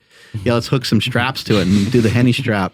Like, if anything, we just fucking throw all that stuff away or give it away or whatever. Might as well hang from the ceiling. Yeah, bumper plates. We don't need them. So it's so different that people aren't really ready for some of these things that are happening. But I think it's good. And I think if you look at the way that Corey Schlesinger trains a lot of his people, they're not in there like, I mean, I know that he'll do a deadlift. He'll do forms of deadlift. He'll do forms of squat. But is he doing like a deficit deadlift and having the guys do 1 rep maxes? Like, no, these guys are, it's a deadlift out of a rack, you know, or it's some other partial range or an isometric lunge. Like, athletes train like athletes. And I think that in the fitness industry, what I would like to see and what I'm noticing is that more people in fitness are starting to train more and more like athletes. Yep. And I think that's fucking awesome because I think we'll all be able to prosper a lot more off of that than some of the traditional stuff we were doing before. Life is a sport. Life is hard. You got to be able to manage it well. Yeah. Navigate it. When does it stop? I see the GOATA people that I follow. It seems like every workout is like specifically just going to be a GOATA workout. But in my head, I'm trying to use GOATA to get a better physique because I'm in pain. So it's going to help me get out of pain, help me get some pain relief. So that way I can do a lot of these bodybuilding movements more efficient. What's the word? Efficiently? I can't even fucking speak. You nailed it. Efficiently. I don't know why every once in a while I just like can't speak. But anyways, that's what I'm doing it for. But like I'll take like Coach Carly. Like she does workouts every single day that are all like GOATA specific. Yep. So is that just the mindset? It's like I just want to get really, I don't know, like can it be a substitute for like bodybuilding? It doesn't have to stop. And I think if you bring in some of the tenets of bodybuilding related to tension, time under tension, you know, drop sets, rest, pause, those kinds of things, some of them you can probably train within a GOATA workout. Load up a crawl, drop the vest. Now you're doing it isometrically at the very end. So I don't think it has to stop, but you know, to Mark's point about how often certain athletes are doing something like a deadlift or a squat or a chest press. If you want to get that in every once in a while and you're not making $1 million on a football field, go for it. Just do it with intention. Stay in control of the weight. Yeah. No, I mean, it makes a lot of sense to me now, but I'm just thinking because, you know, like we get people in camps, but like we get people that are like, oh, I'm going to follow Ben Patrick's program. Like that translates extremely well to just about everything, right? When it comes to bodybuilding, I'm going to, you know, follow whatever this bodybuilder does, and I'm going to do just that because that's my goal. And it's interesting and it's difficult to explain, like, no, we're doing groundwork. We're going to, you know, be able to move better. And it's like, and then what? Like, okay, well, that's just what we're doing right now. Like, you know, it's hard for people to grasp, like, you wanting to feel better. But I just wanted, you know, to let it be known that, like, yeah, we're doing this, and then the rest of our goals are still coming, you know? Yeah, if you get someone's ankles opened up, they're going to be able to leg press or squat or do other things better. I've got hypertrophy style clients that have no interest in training so they move better. But guess what? We're still going to start every workout on the ground. Right. We have to. And they're all better for it too.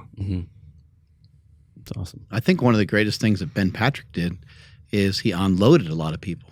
You know, people have been loaded up with weight for a long time. And there's a lot of people, like Ben has done such a good job because Ben is kind and he's smart and his messaging is really wonderful. He's not polarizing in any way. Publicly, he doesn't say anything against anybody else's program or anything like that. And so he's done a wonderful job of showing people, hey, it's okay to go into the gym and have a completely different intent and do stuff completely differently. Now, Ben does use weight. We saw how strong he is. He deadlifted like 485 or something like that. He was here. He's a fucking monster. And he doesn't train deadlift, though. And he doesn't really train deadlift. Ben, that's the other thing with Ben is he was able to get a lot of attention because he is he's in amazing shape. He's fucking shredded. He looks great. And so when he's out there dunking a basketball and stuff, you're like, that's fucking sick. Like, look at what this guy is able to do. Unfortunately, the GOATA coaches, they don't have that same prowess in athletics that I've noticed or seen from any one of, well, I guess, I'm sorry, Ricky was a professional football player at some point, but he wasn't a professional football player. He wasn't doing he wasn't doing GOATA. He did GOATA later on.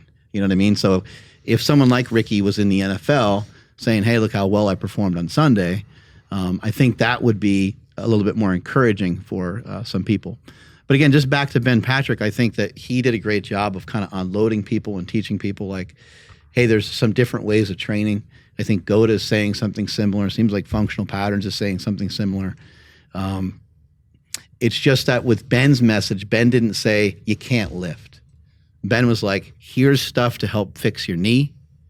And he didn't say anything else about anything else. He didn't say don't do your leg extensions. He didn't say you can't bodybuild. He just said, I'm going to give you guys this, and then you figure out what to do with it. So I think that's some of the differences. It can make it hard for people to want to jump on board, for sure.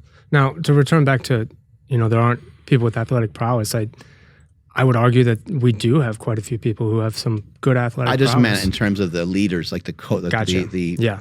I'm sure there's coaches now in GOATA, sure. But I'm just saying like the guys that are at the top. Outsiders. Right. Yeah, they were outsiders. That makes sense, for sure.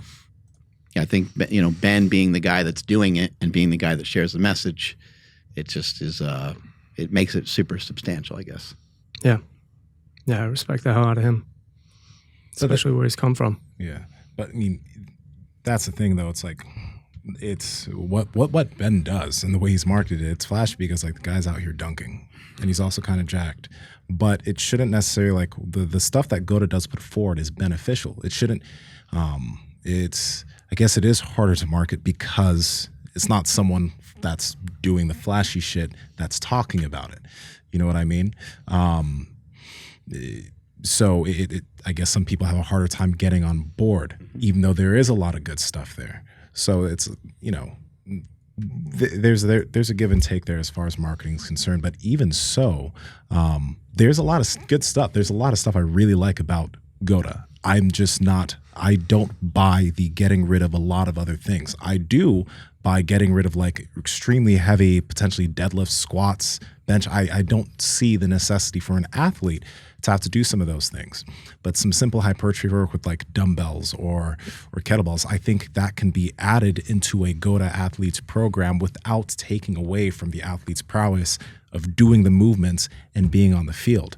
That's the main thing where I'm just like, I don't buy that yet. I could be perfectly wrong and my logic could be totally flawed. I just, if I could envision an athlete doing some bodybuilding work, doing GOATA work, I don't see that bodybuilding work, if loaded correctly, getting in the way of the way that athlete does on the field, other than adding a little bit of muscle tissue to their frame. If they don't go crazy with it, right? I just don't see the like I've heard Andrew, you've mentioned how right now you're a specific, I actually say you're a specific case because you're trying to get out of pain. So you're a special case, but I have heard mention, just ripping away all these other things that certain athletes do. And some of those things I'm just, in my head, I'm like, that athlete could do that without it taking away from anything else. At least that's my perception, which again could be wrong, but I don't buy that yet.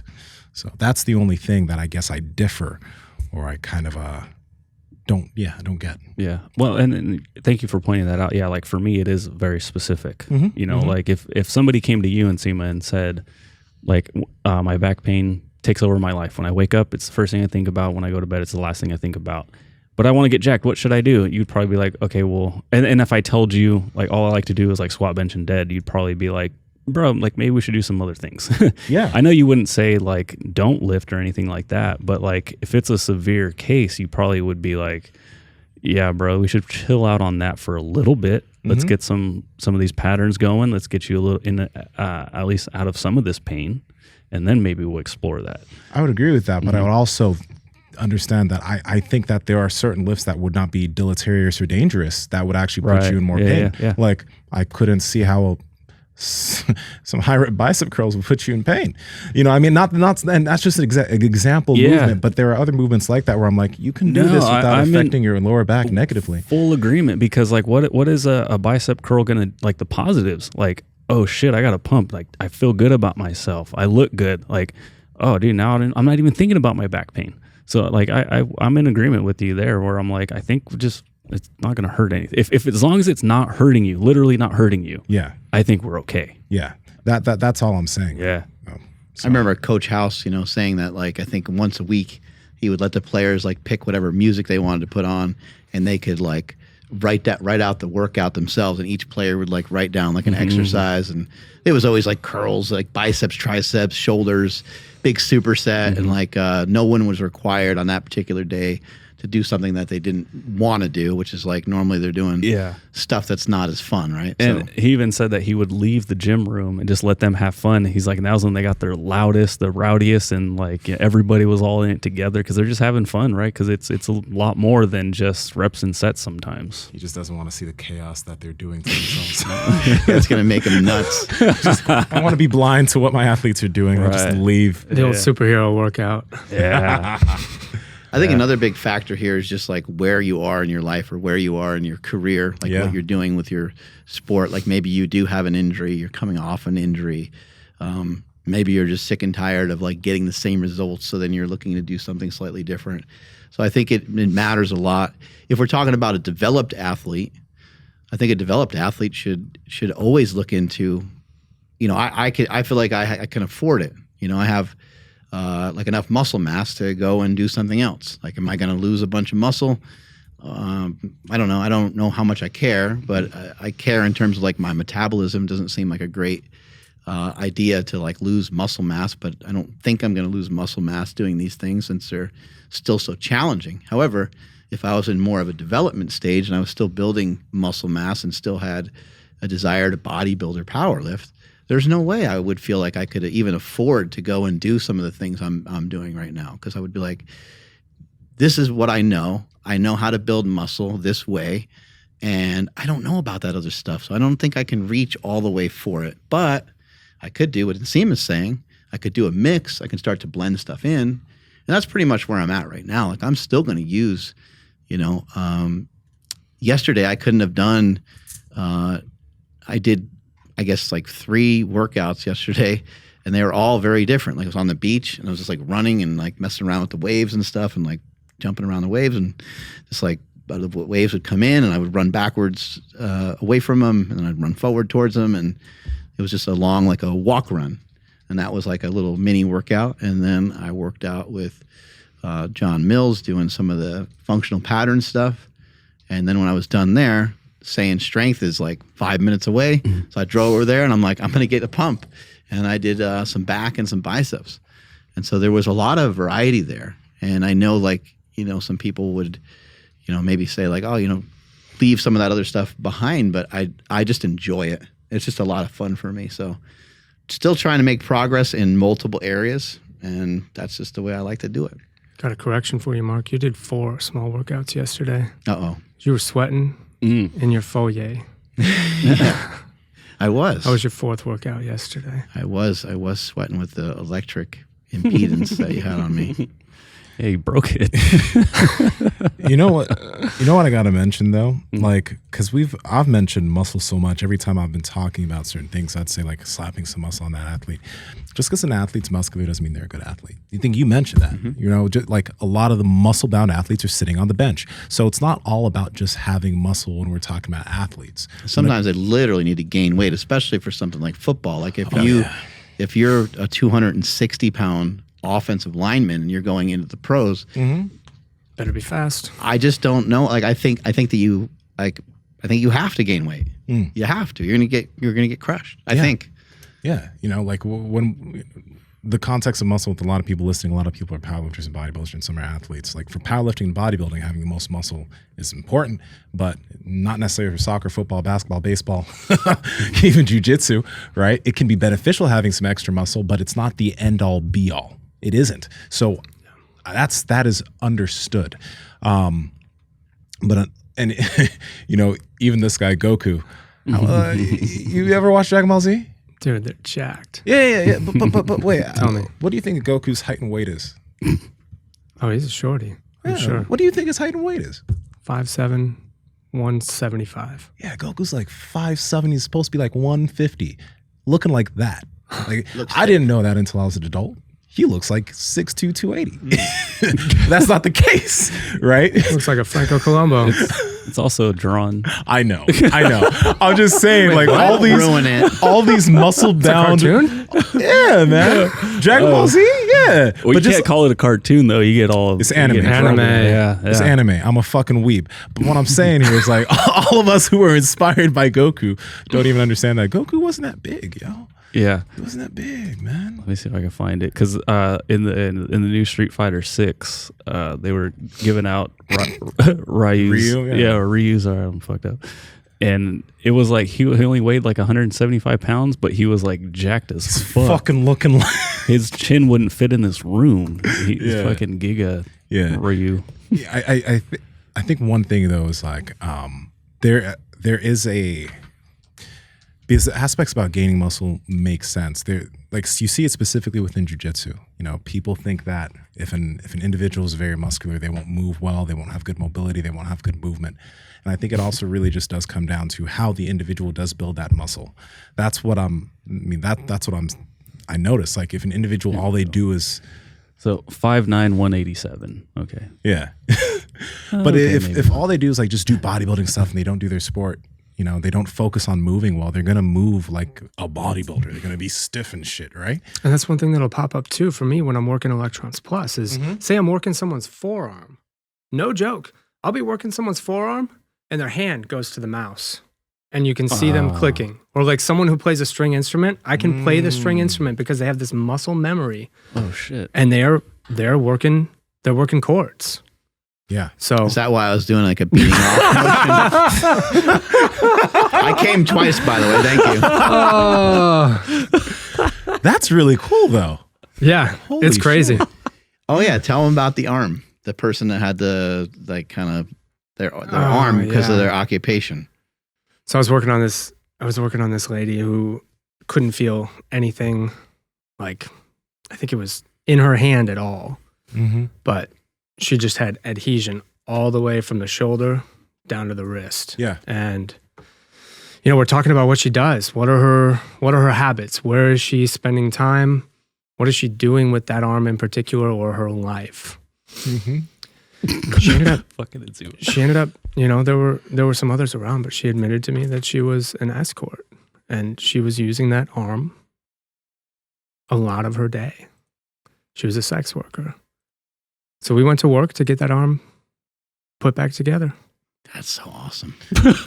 But No, wait, I didn't. I wasn't able to tell because nothing would fire. She literally couldn't feel it. She was like, slam it in a car door. I don't care. I won't feel it. that's So the she arm that cannot- she used though. Supposedly, That could make some sense That's though. dedication. overuse not- injuries. They're going to create, you know, adhesion. Milking at these dudes left and right. myotomes. We have to send a signal. We have to send a signal down that arm. Or she just mentally just doesn't want to feel it. Right. Oh, hey, that's maybe definitely just like- something. Yeah. Like it just Mental trauma going Like on. I'm tired of draining all these dudes. Oh God. Nothing against sex workers, by the way. Sex work is real work. This is a trust. It is. Circle of trust. I'm just a child and I laugh at shit like this, but Yeah. wow. So did you end up actually like, did she have good, like, did she get fixed over time? Like, did She would have been a long-term client. We worked together once. I think we helped a little bit, Yeah. but it's hard to say. Next day, she said she felt like she got hit by a truck. So, Whoa. you know, it seemed to have had some kind of effect on her, but I'm not sure.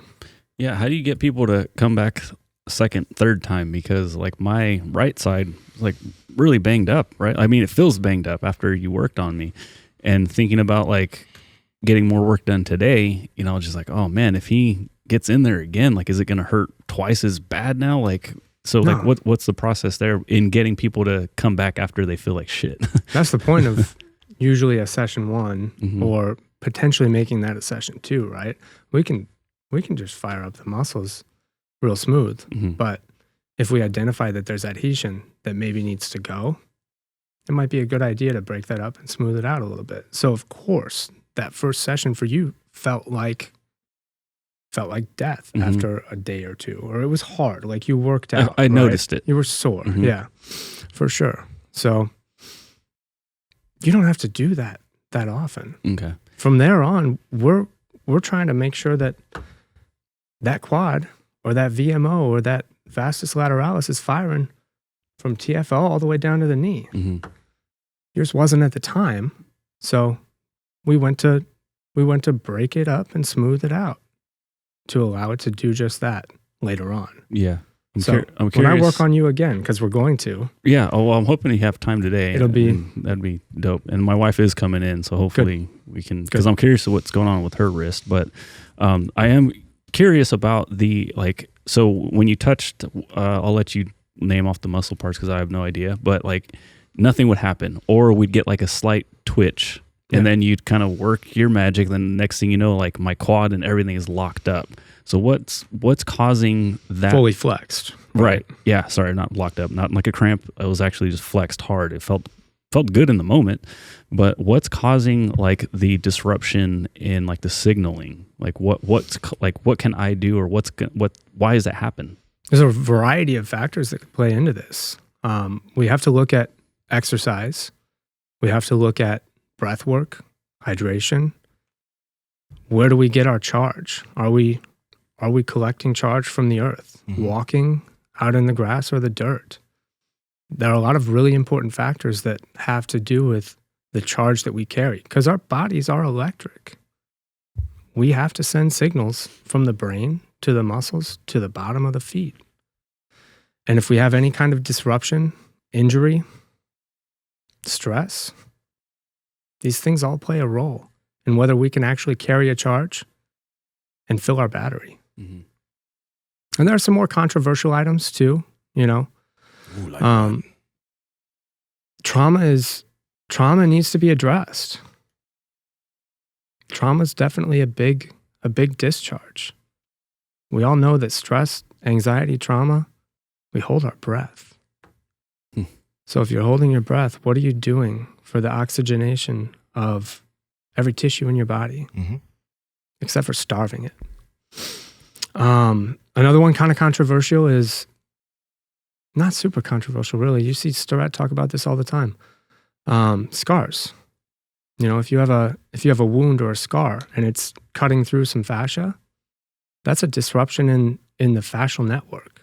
That's really where the signal is being sent. It's your meat sleeve for the muscle. And if you can't send that signal through because something is adhering to it, you got to break that up. This one's a little crazy. Root canals, potentially.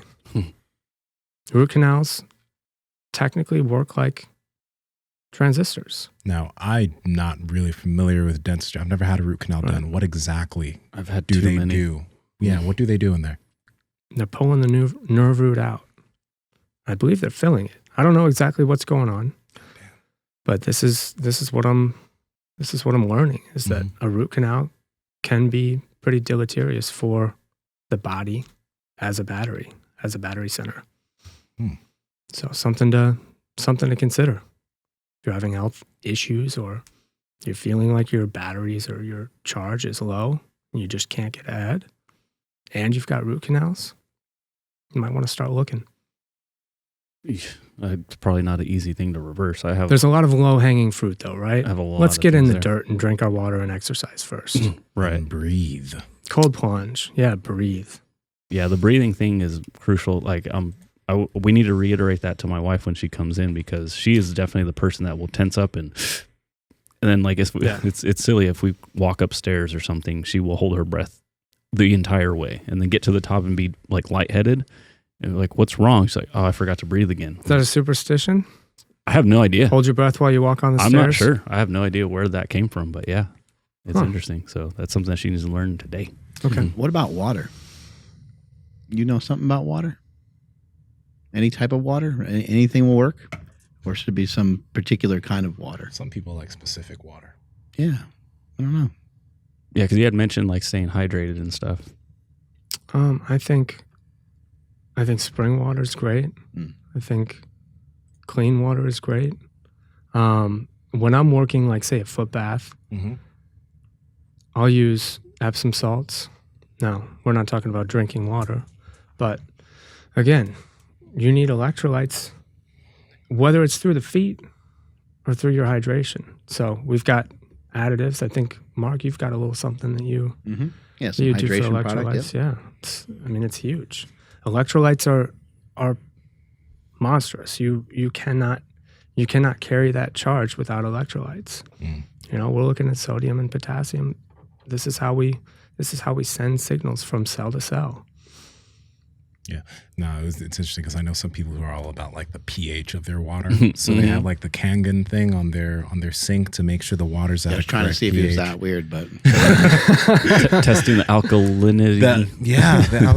You know, That's a hard one too. even though I don't necessarily like, I haven't gone down that rabbit hole. There's with all the little things that we are doing that's actually messing us up these days, it wouldn't be surprising to think that there's probably something up with the water that we're drinking on a daily basis that could be definitely improved, right? well, no one drinks from the faucet anymore, right? Right. Yeah, we're filtering everything. I mean, For that's like, sure.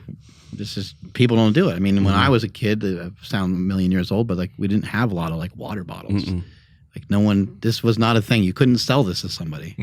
No one would buy it. Yeah, we just drink water out of the water hose out in the front. Yeah. Like you cannot do that anymore. Like people freak out if you mention that. Yeti and all these other companies, they wouldn't be a thing. Like no one carried around water.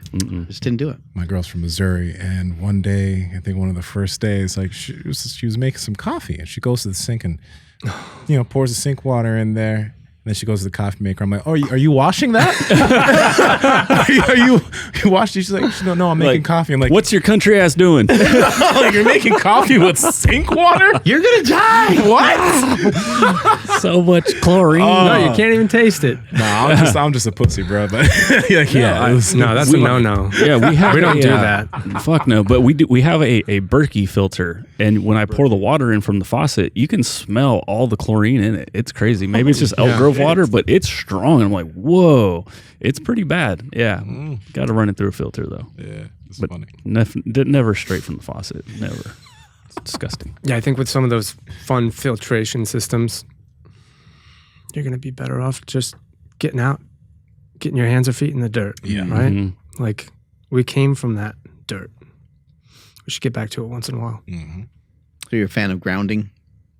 Yeah, that's what this whole Electrons Plus is. I mean, it's an expedited grounding session. It's like a jump start for your battery. Now, after you're done with it, hopefully you go out and do the things necessary to maintain or even increase that charge. Because you don't need me. You don't need a PEMF bed. You don't need any Electrons Plus provider. Some people might. Some people might with where they are currently. But we got everything we need. The pad that you're standing on, would one of those be just okay for somebody? Like, I don't know, people, they call it the concrete jungle. Somebody that lives in an apartment or something that doesn't have easy access. Obviously, we all have access to the ground. It's eventually you just take 10 steps. But if you wanted to, could you get one of those things that you plug? Because I have one, I plug it into the wall. And if I'm getting work done, I put my feet on it. But I don't actually know what the fuck's going on with that. Yeah, I think that's Those work. at least an option if you're stuck inside, for sure. At least an option. Go outside and touch a tree. What? Hug it. Yeah. Take your shirt off first, though. I might melt. What if I see a person outside? Ooh. All right. You gonna talk to somebody? Yeah.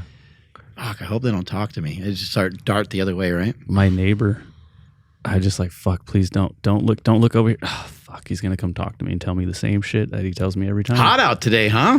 Yeah. Supposed to be 104 tomorrow. Oh, yeah, dude. Tom, you have a good one. I got to get running. So it seems like you guys are getting a lot of work done in your backyard. Like, oh, fuck, here we go.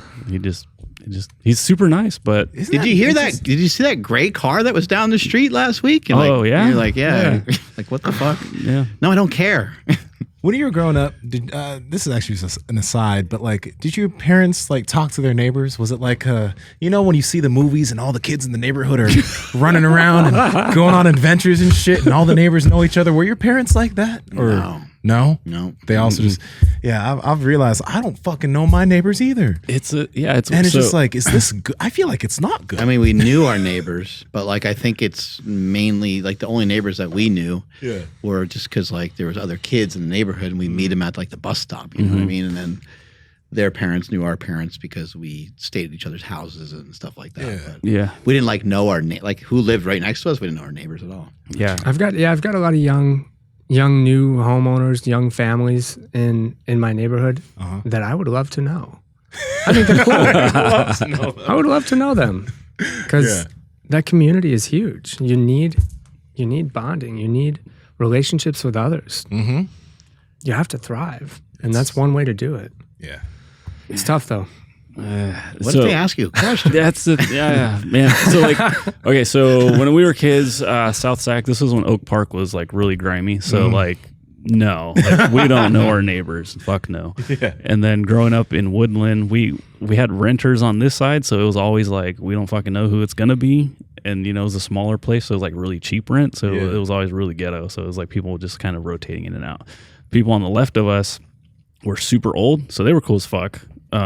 Say hi once in a while, But like now, where I'm at, like now, everyone's super nice. It's an amazing neighborhood. The people on this side, they're really cool. They're fucking awesome because they're always doing something, so they're always running around too. So it's always just like, hey, what's up, like have a good one. Retired couple on this side is like they got nothing going on, and they want to tell me all about it. And I'm like, I'm already running late. Like, you remember when you had to be places? Like, that's me right now. People across the street, same thing. And then one over, they got like this young kid that's like always waving, and it's like, hey, hi, and like I don't want to talk though. So I don't know, man. I'm always just like, I don't have time to like just shoot the shit for 20 minutes. Like, it's nice. I like that I know everybody, but at the same time, I'll talk to you when I want to talk to you. I'm going to Google Maps your house, find out the neighbor to the right of you, send them a letter to listen to the end of this specific podcast. It would be to the right. I'll give you his address. His name's Tom. Thank you. He's a super nice guy. I want to get you guys acclimated. No, he's great. Like, we talk all the time. It's just, he's super old. Fair. Yeah. Take us on out here, Andrew. All right. Hopefully he doesn't listen. Although I did tell him what I do and how to find the podcast. He's just so old. Thank you everybody for checking out today's episode. Sorry I'm being a dick. Please make sure you guys drop a comment on anything you guys found interesting today and hit that like button. We sincerely appreciate it. Subscribe if you guys are not subscribed already. Please follow the podcast at MB PowerProject on Instagram, TikTok, and Twitter. My Instagram, TikTok, and Twitter is at I am Andrew Z. Nsima, where are you at? At Nsima Inyang on Instagram and YouTube, at Nsima Inyang on TikTok and Twitter. Jake, where can they find you? Find me at Upleveled Movement, UPLEVELED, past tense movement, on Instagram. Look at how wood I just made. Dude, he's going to blow out his knees. Feet pointed way out. His back hurts. His back is killing him. I'll better straighten him back out. I think Goku's in a GOATA stance right now. I think his a little bit. inside bone high, both sides. At least they're still jacked. He needs to kind of get to this side a little bit more. He's got to get in those columns. He's in a good position. And Jesus' feet are pretty straighththat. They're pointed. He's wearing your sandals. Yeah. Yeah. Oh my gosh. Yeah. Jesus is wearing these sandals. Good job, Jesus. And they're going to get mad at us and say we're blaspheming. You've already gotten a comment of someone saying you need to take Jesus off the table. The boxer has amazing quads, and he's kind of standing in that bow position. Yeah. Is that a roo? A roux?